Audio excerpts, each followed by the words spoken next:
ఉంటాను. సుధీర్ శర్మ గారు మీరేమంటారు? శ్రీమాత్రే నమః, శ్రీ గురుభ్యో నమః. సాయిబాబా వారి గురించి చెప్పాలి అంటే ఎక్కిరాల భరద్వాజ్ గారు రాసినటువంటి పుస్తకంలో ఆయన పక్కా ముస్లిము, రోజుకు 3 సార్లు నమాజ్ చేస్తారు అని చెప్పి సుస్పష్టంగా రాసిపోయింది. దాంట్లో ఏమాత్రం కూడా సంశయం లేదు. అలాగే సాయిబాబా హిందూ దేవత ఆరాధనకి పూజనీయుడు అనుకుంటే ఇవాటి రోజున ఎండోమెంట్ డిపార్ట్మెంట్ వాళ్ళ డిపార్ట్మెంట్ లోకి సాయిబాబా టెంపుల్స్ ఎందుకు చేర్చుకోవటం లేదు? మొట్టమొదటిగా వాళ్ళు సమాధానం చెప్పారు. మరి వాళ్ళు హిందువులు కాదు అనేక సాయిబాబాని అవాయిడ్ చేస్తుంది, ఎండోమెంట్ డిపార్ట్మెంట్ లో చేర్చుకోకుండా ఉన్నది. ఇప్పుడు చర్చిలను చేర్చుకోరు, తర్వాత మసీదులను చేర్చుకోరు, అలాగే వాటితో పాటుగా ఈక్వల్ గా సాయిబాబా మందిరాలు కూడా ఎండోమెంట్ డిపార్ట్మెంట్ లో లేవు. కాబట్టి సాయిబాబా హిందువులకి పూజనీయుడు కాడు, సుస్పష్టం. దీంట్లో ఏమాత్రం కూడా సంశయం లేదు. నెంబర్ 1. నెంబర్ 2, నిజంగానే మాధవీలత గారు చెప్పినట్టుగా ఒకప్పుడు హిందువుల ఐక్యత చూడలేక బ్రిటిష్ పరిపాలన చేసే ముందుగానే హిందువులు ఎలా నాశనం చేయాలో బ్రిటిష్ వాళ్ళు ముందుగా పన్నాగం పొంది మొత్తం నాశనం చేయాలనేటువంటి ఒక విధానంతో, ఒక కుట్రతో, కుతంత్రంతో తెచ్చినటువంటి ఒక దైవ రూపం అని చెప్పి తీసుకొస్తూ ఒక ముసల్మాను తీసుకొచ్చి సాయిబాబాని హిందువులందరికీ దేవుడిగా చేశారు.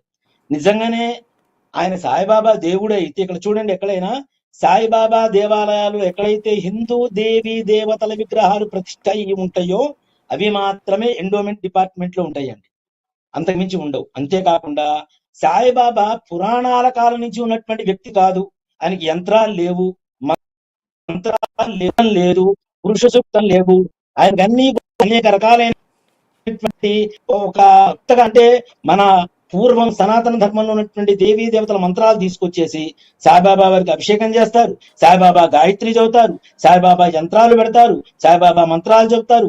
వాళ్ళ విధానంలో, మహారాష్ట్ర విధానంలో అంటే ఇప్పుడు ఒకళ్ళు పూజించేటువంటి దేవుడిని మనం కాదని చెప్పలేం, కానీ ఆయనైతే హిందూ దేవుడైతే కాదు అనేటువంటిది మాత్రం సుస్పష్టంగా ఎక్కిరాల సాయిబాబా గురించి మాట్లాడితే మొట్టమొదటిగా మనకు గుర్తుకొచ్చేటువంటి పుస్తకాలు, ఆ పుస్తకాలు రాసినటువంటి వ్యక్తులు ఎవరన్నా ఉన్నారు అంటే ఎక్కిరాల భరద్వాజ్ గారు.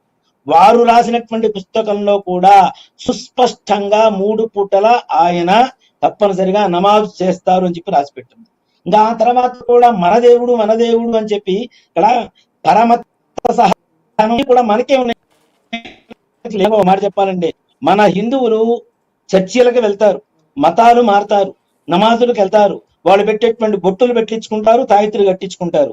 కానీ వాళ్ళు ఎవరైనా మన గుళ్ళల్లోకి వచ్చి ఒక్కళ్ళు ప్రసాదం తీసుకున్నటువంటి దాఖలాలు ఎక్కడైనా కనబడుతున్నాయా? పరమత సహనం ఎంతవరకు ఇలా అది డిఫరెంట్ టాపిక్. మీరు తీసుకొచ్చింది డిఫరెంట్ టాపిక్. ఇక్కడ కోట్లాది మంది హిందువులే సాయిబాబాను నమ్ముతున్నారు, సాయిబాబాను పూజిస్తూ ఉన్నారు.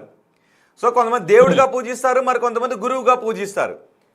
మనకి మంత్రాల్లో కూడా ఉంటుంది గురు బ్రహ్మ గురు విష్ణు అనే మంత్రాన్ని కూడా మనం గురు సాక్షాత్ మహేశ్వర అనే ఒక మంత్రాన్ని కూడా మనం చదువుతాం. సో గురువుని బ్రహ్మ విష్ణు మహేశ్వరగా పూజిస్తే తప్పేంటి అనే వాళ్ళు కూడా చాలా మంది ఉన్నారు. అప్పుడు చెప్తాను, గురువు అంటే సనాతన నుంచి ఉన్నటువంటి ధర్మాన్ని కాపాడేటువంటి వ్యక్తులై ఉంటారు, కానీ వాళ్ళకు సంబంధించినటువంటి ధర్మాన్ని కాపాడుకునేటువంటి వ్యక్తులైతే గురువులు కారు. మన ధర్మం ఏదైతే ఉందో, మన ధర్మంలో ఉండేటువంటి గురువులు ఎంతమందో ఉన్నారు. మన గురువులు లేకనా? ఆది శంకరాచార్య స్వామి వారు లేరా? రామానుజ స్వామి వారు లేరా? ఎంతమంది గురువులు ఉన్నారు, ఎంతమంది పరంపర ఉంది. మరి వాళ్ళందరినీ పూజించకుండా మనకెక్కడో కావాలని చెప్పి పక్క నుంచి తీసుకొచ్చుకొని అసలు మనకు సంబంధం లేనటువంటి విషయాల్లో మనం వేళ్లు పెట్టి, ఇప్పుడు నిజంగా చెప్పాలి అంటే మాధవీలత గారు చెప్పినటువంటి కొన్ని మాటలు అంటే దయ్యం అనేటువంటి మాట కొంతమంది భక్తులకి ఏదైనా వేరే వాక్యంగా వినపడుతుందేమో, కానీ వారు మాట్లాడినటువంటి మాటలు తప్పేమో, కానీ విషయం అయితే కరెక్టే. మన దేవత దేవీ దేవత దేవుడు కాడు. ఓకే, మాధవీలత కూడా ఉన్నారు ఇక్కడ.